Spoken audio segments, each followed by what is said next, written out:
Hi friends, నేను మీ Jafar. Welcome back to Jafar education.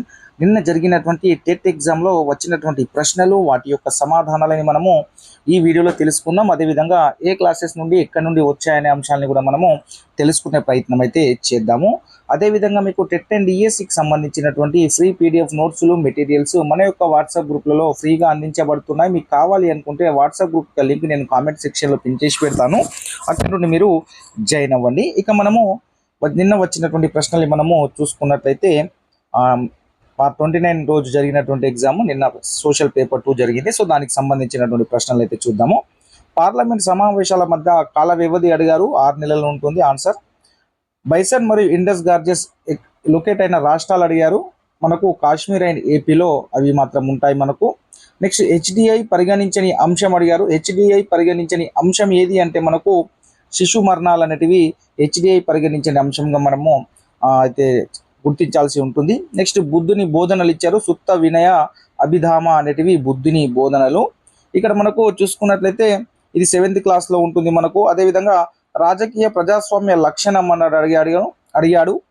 Vote హక్కు కల్పించడం కానివ్వండి, రాజకీయాల్లో సమానత్వం ఇవ్వడం అనేది రాజకీయ ప్రజాస్వామ్య లక్షణం అనేది అవుతుంది. అల్పపీడన ప్రాంతాలు ఏవి అని అడగడం జరిగింది మనకు. భూమధ్య రేఖ మరియు ఉపద్రువ ప్రాంతాలలో మనకు అల్పపీడన ప్రాంతాలుగా మనము గుర్తించాల్సి అయితే ఉంటుంది. అదేవిధంగా తొలి 20 సంవత్సరాలు కాంగ్రెస్కు నాయకత్వం వహించింది ఎవరంటే మితవాదులు మాత్రము వారైతే నాయకత్వం వహించడం అయితే జరిగింది.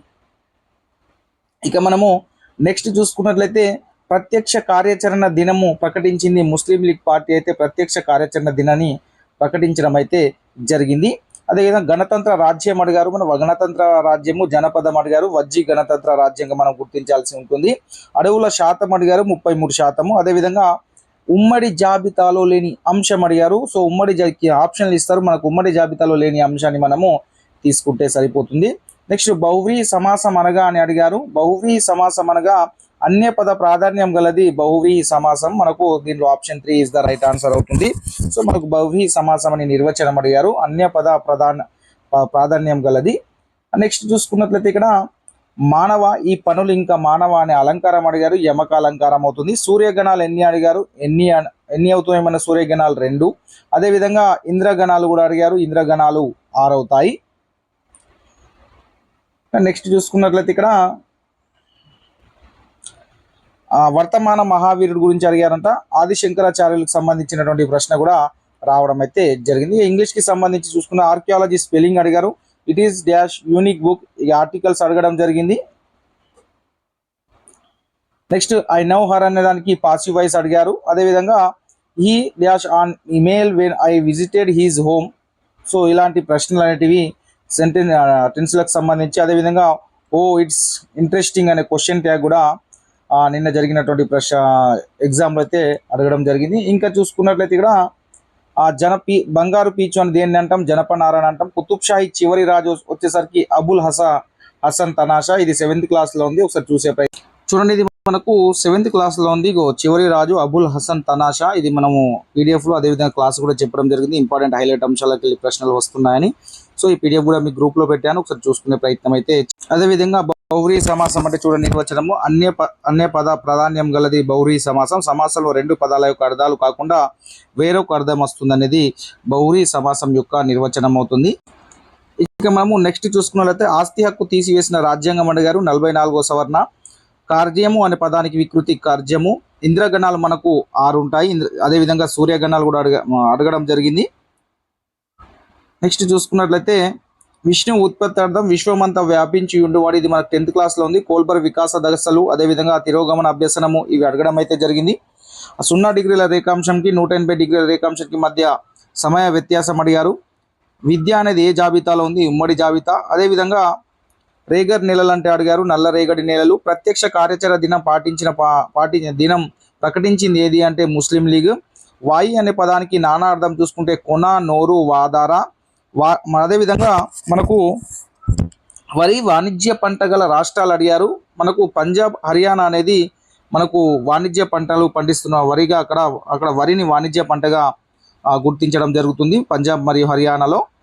మనకి మాత్రము వరి అనేది వాణిజ్య పంట అయితే కాదు. నెక్స్ట్ చూసుకున్నట్లయితే ఇక్కడ RNS అనగా అడిగారు. రెస్పాండెంట్ స్టిమ్యులేషన్ అంటే ఇది కార్యసాధక నిబంధన. స్కిన్నర్ రాసినటువంటిది. ఎలుక మీద ఆయన పౌరాల మీద ప్రయోగం చేస్తారు అతను.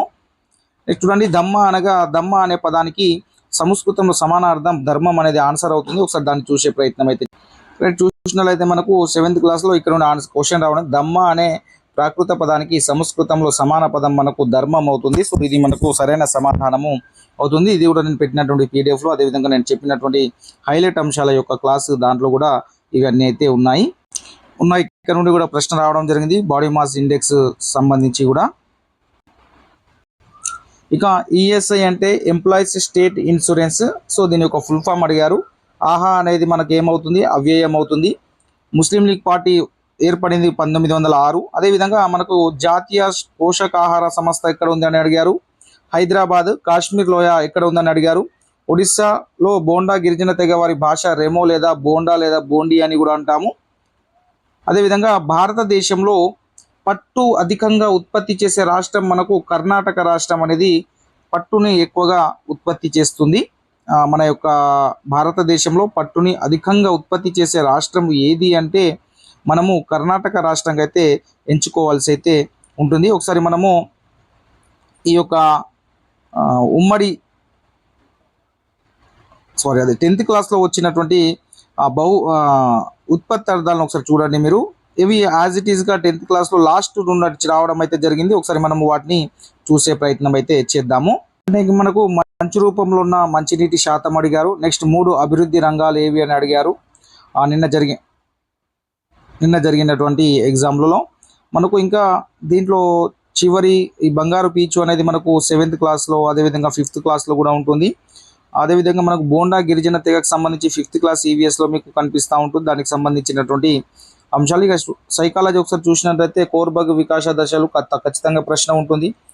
అది తిరోగమన అభ్యసనం. సో ఈ పియాజే, స్కిన్నరు వీటికి సంబంధించిన థియరీలలో ఖచ్చితంగా ప్రశ్న అనేది మనకైతే రావడం అయితే జరుగుతుంది. మీరు ఖచ్చితంగా ఆ యొక్క అంశాలన్నింటినీ మీరు చూసుకొని వెళ్ళే ప్రయత్నం అయితే చేయండి. అదేవిధంగా మీకు తెలుగుకు సంబంధించినట్టయితే ఈజీగానే వస్తుంది. ఒకసారి వాటి యొక్క ముఖ్యంగా నానార్థాలు, అర్థాలు, పర్యాయ పదాలు, ఉత్పత్తి అర్థాలు అవి ఏవైతే ఉన్నాయో అవన్నీ లాస్ట్ పేజీ అండ్ ఫస్ట్ పేజీలో ఉన్నటువంటి అంశాలు ఏవైతే ఉన్నాయో వాటిని ఒకసారి చూసుకొని వెళ్ళండి. ఖచ్చితంగా అక్కడ నుండి ప్రశ్నలు అనేటివి 100%గా వస్తూ ఉన్నాయి. నేను వాటికి సంబంధించిన వీడియో కూడా మన యొక్క యూట్యూబ్ ఛానల్లో ఉంది. మీరు ఒకసారి చూసే ప్రయత్నం చేయండి. ఆ అర్థాలు, పర్యాయ పదాలు, నానార్థాలు ఒక 10-15 మినిట్స్ ఉంటున్నాయి. అవన్నీ మీకు రివిజన్ లాగా అయిపోతుంది. ఒకసారి చూసుకునే ప్రయత్నం అయితే చేయండి. తప్పకుండా ప్రశ్నలు అనేటివి అక్కడ నుండి వస్తున్నాయి.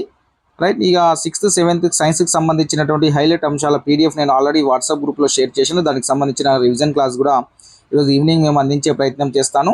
ఈరోజు పేపర్ 1 ఎగ్జామ్ రాసేవారు అయితే జాగ్రత్తగా టెన్షన్ లేకుండా మీరు ఎగ్జామ్ హాల్కి చేరుకునే ప్రయత్నం అయితే చేయండి. Thank you so much.